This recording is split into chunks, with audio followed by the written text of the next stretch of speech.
সুপ্রিয় দর্শক, আমার হাতে একটি পাইপ আছে। তো এই পাইপটা কিন্তু আমি আমার সিটের নিচে এটা রাখবো।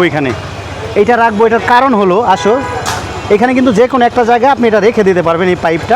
এই পাইপটা এখানে রাখলে হবে কি, যে আশেপাশে যখন আপনি ট্যুরে যাবেন কিংবা রাস্তাঘাটে অনেক বাইকার বিপদে পড়বে, তো তাদের হেল্প করতে পারবেন।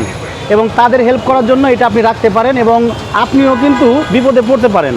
কারণ কি, কোনো এক সময় হয়তো আপনি জানেন না আপনার ফুয়েল শেষ হয়ে গেছে, আশেপাশে পাম্প নেই, সেক্ষেত্রে কিন্তু আপনারও কিন্তু একটি কাজে লাগতে পারে এই জিনিসটা। এই জন্য আপনিও কিন্তু এই স্যালাইনের এই পাইপটা রাখতে পারেন। নিজের উপকার হতে পারে এবং অন্য কেউ উপকার করতে পারবো, এরকম একটা নিয়ত নিয়ে এই জিনিসটা আমি এই সিটের তলে রাখলাম আর কি। হ্যাঁ, তো আপনারাও রাখতে পারেন, ঠিক আছে। যে কোনো এক জায়গায় এটা রেখে এই যে সিটের তলে আমি রেখে দিলাম। আপনারাও রাখতে পারেন। এটা রাখলে কিন্তু উপকার আছে, ঠিক আছে। ওকে, ধন্যবাদ।